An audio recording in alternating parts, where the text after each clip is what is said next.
2024 మన టాలీవుడ్కి ఇది ఒక డ్రీమ్ ఇయర్గా చెప్పొచ్చు. ఎందుకంటే పాన్ ఇండియా వైడ్గా మన తెలుగు మూవీస్ ఒక రేంజ్లో సక్సెస్ని తెచ్చిపెట్టాయి. ఇండియా ఫిలిం ఇండస్ట్రీలో టాలీవుడ్ నెంబర్ 1గా మార్చింది ఈ ఇయర్.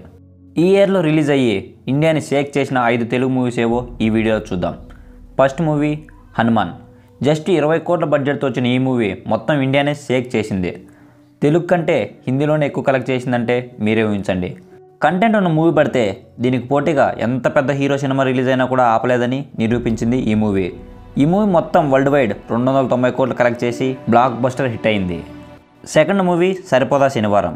నాని హీరోగా వచ్చిన ఈ మూవీ యూనిక్ కాన్సెప్ట్తో బ్లాక్ బస్టర్ హిట్ అయింది.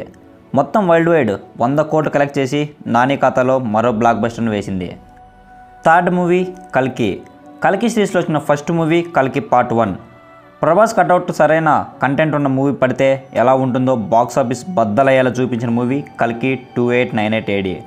ఈ మూవీ వరల్డ్ వైడ్ 1100 కోట్లు కలెక్ట్ చేసి ప్రభాస్ బాక్సాఫీస్ స్టామినా ఏంటో చూపించింది. Fourth movie Devara. దాదాపు 6 ఏళ్ల తర్వాత ఎన్టీఆర్ సోలో హీరోగా వచ్చిన మూవీ దేవరా. ఎటువంటి ప్రమోషన్ చేయలేదు. ప్రీ రిలీజ్ ఈవెంట్ కూడా క్యాన్సిల్ చేశారు. కేవలం 6000 థియేటర్స్లో మాత్రమే రిలీజ్ అయింది.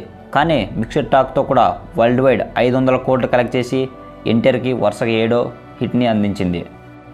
Fifth movie Pushpa the rule. Pushpa part 1కి సీక్వెల్కి వచ్చిన ఈ మూవీ రికార్డులు మొత్తం బ్రేక్ చేసుకుంటూ పోతుంది. Day 1 record, day 2 record, day 3 record, day 4 and day 5 record, ఇలా అన్ని రికార్డులు బ్రేక్ చేసుకుంటూ పోతుంది. ఫాస్టెస్ట్ 1000 కోట్లు కలెక్ట్ చేసిన మూవీగా రికార్డు క్రియేట్ చేసింది. ఈ మూవీ బాహుబలి 2 రికార్డును బ్రేక్ చేస్తుందో లేదో కామెంట్ చేయండి. అలానే నా ఛానల్ని సబ్స్క్రైబ్ చేసుకోండి.